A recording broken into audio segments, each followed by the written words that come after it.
Hurst from Hamilton County Schools. We are going to start a new unit today called People and the Planet. So I'm going to go ahead and share my screen so we can get started, maybe. So we're going to start today with this warm-up. How do people affect the planet? Positively, negatively? Give examples.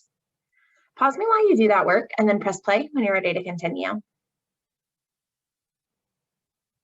All right, today we are going to be analyzing the development of a central idea over the course of a text in our first text of the unit. So we're going to start by doing a contiguous first read of Rethinking the Wild. So I want you to do just your normal first read protocol. Where you're annotating any words you don't know, summarizing, making connections, things like that. It's just a 2-page text. So go ahead and do your contiguous first read. Pause me while you do that. Press play when you're ready to continue.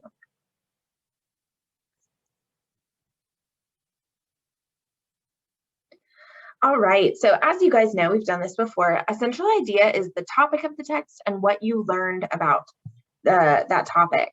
So I want you to take some time to attempt to come up with what the topic of the text is and what you learned about it.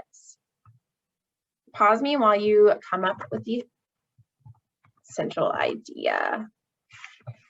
All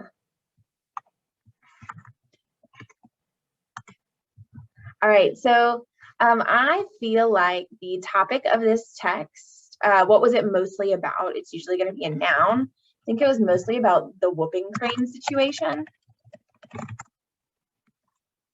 You said that differently, but I'm just going to call it the whooping crane situation. And what did we learn about it? That it's a good example of balancing the needs of humans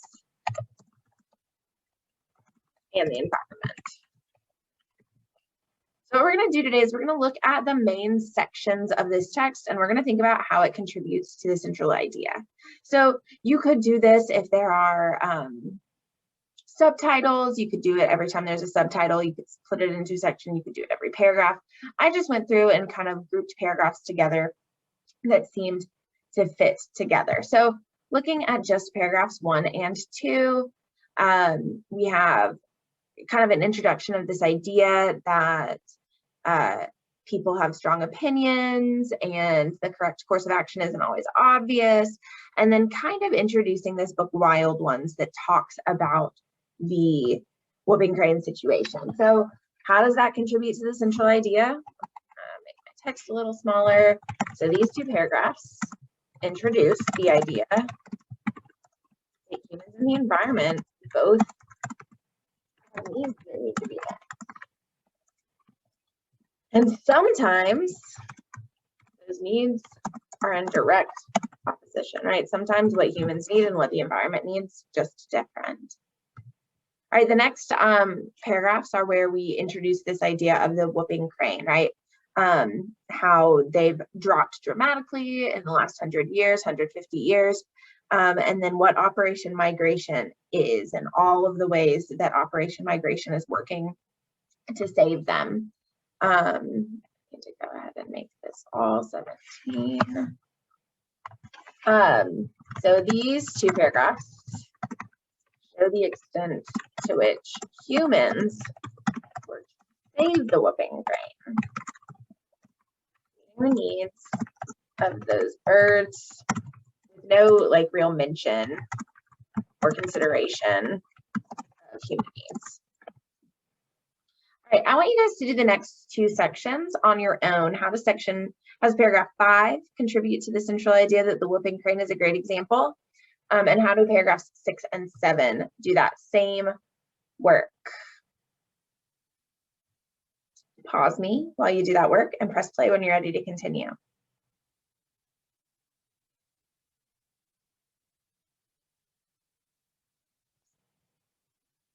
All right, so paragraph 5 is the first time that the idea of humans is really introduced, or human need, and we get the Gibbs, right? This older couple. So while the needs haven't actually been introduced to this point,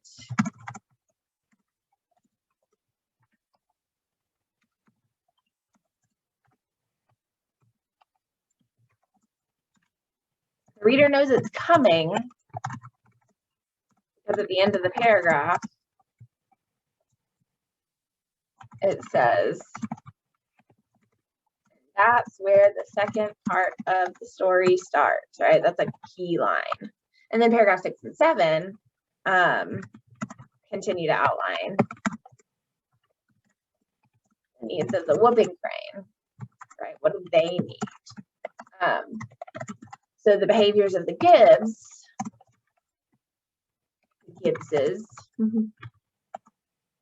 are in direct opposition to the needs of the whooping crane.